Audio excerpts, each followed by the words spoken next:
Liquidation Day, Tariff Day, Liquidation Day. I don't know what you want to call it, but dang.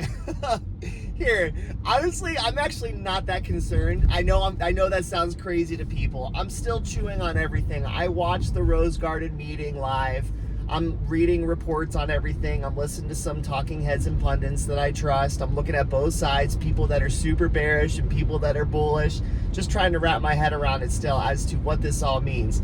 For just to catch you up, basically, you can correct me if I'm wrong in the comments, but basically there's a flat 10% tariff basically on every single country. And then for the bad boys, the people that, you know, the Trump administration feels like has been ripping off America, they're doing reciprocal tariffs. And they're saying that they're reciprocal half of what they do to us. So, like, for instance, I think China was like, they said is 67% tariffs.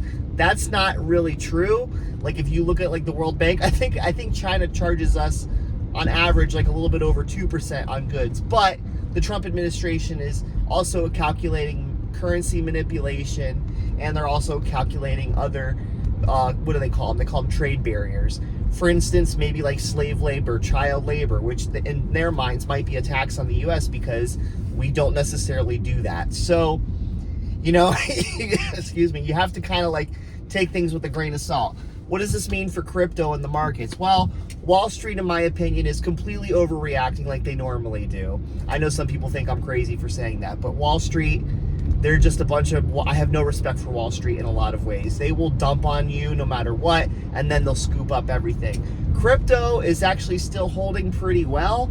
Let's see where it goes, you know, in the next 24 to 48 hours. But again, we're crashing around 80,000 for Bitcoin. I mean, it's actually above 80,000. Even if we crash in the 70,000s, listen, it's just hard for me to get upset when just a few years ago, from after 2021, we went through the worst crypto bear market ever. I've been through 2 bear markets, right? I know some of you have been through more, but this last one was bad.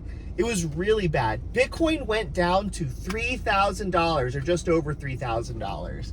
Like, so just think to yourself, if Bitcoin crashed to 3,000, I remember that's during 2020 and when Trump shut down the borders, that was crazy wild.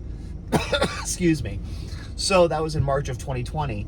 So like the fact that we're crashing in the 80s and 70,000s, it's all about perspective. I get that a lot of you have not necessarily been here as long as some of us, and I totally respect that and understand that, because it sucked going through the second bear market, and that sucked for all of us. That was new territory for every single one of us, whether you were a noob or whether you were an OG. And I was a fairly decent noob. I had gone through basically the first bear market, but the second bear market, you know, I had experienced one full bull market because I got into crypto during that prior bear market.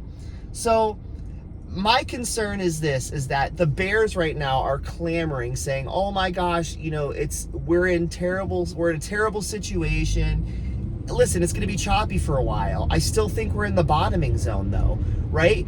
We haven't fully crashed there yet. I will gladly admit if I'm wrong on this, right? And the bears can say, oh, we've been through another bear market. But when you went through the last bear market, crashing in the 80s and possibly 70,000s for Bitcoin, and I'll give you another example of like Solana around $120 when I remember it went down to freaking $5 after the FTX collapse, or even like ADA's crashing in the 60 cents when I remember it went during the Ukraine war. When it first started, ADA crashed to 15 cents.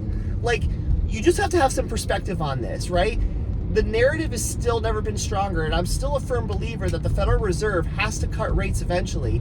The United States wants to renegotiate their debt. They kind of have to renegotiate their debt. And I feel like this is part of the reason why the trade war is kind of happening, because reading about it and talking about it, I'm getting to the idea, I'm not fully decided on this yet, but I'm starting to wonder, because Trump's not showing us his cards, is I'm wondering if he's trying to bring a lot of these bigger countries that we do big trade deals with, if he's trying to make it more of a free trade agreement, right? Like the idea of like, listen, you got tariffs on us, we got tariffs on you, we might charge you less, yada, yada. I think he's trying to renegotiate everything to basically say, are we going to get to no tariffs? Or are we going to get to very reciprocal low tariffs? I don't know. I mean, or is he really trying to bring manufacturing back to the United States, which in theory is a great idea. I'm all for it. but you know, it's going to take time to do that. So let's see what happens. Now, I do have another point of this, is because I do work with overseas manufacturers, a lot of them in China. So for part 2 of this video, I'm going to be talking to you, because not only am I thinking about this with crypto, but I'm actually thinking about for my business. Like, okay, I just put orders in. So now I have to figure out, like, are my prices going to go up? So that's a video for part 2 that I'll share to talk about if you care to hear, you know, my opinion on it, because again, I'm just a dude on the internet. But it's fun to think about, and it's a chess game. But thankfully, I'm a small business. I can pivot super easy, where for a lot of the big boys and girls, it's hard. So I get that, and I empathize with that. But you know what? Optimistically, this is temporary. I truly do believe this, because the last tariff situation, it was temporary. Countries will negotiate with each other, because we all want to do business with one another, and that's a good thing. So I'm still bullish. Call me crazy, but I think we're still in the bottoming zone. I think this is temporary. So let's just see what happens.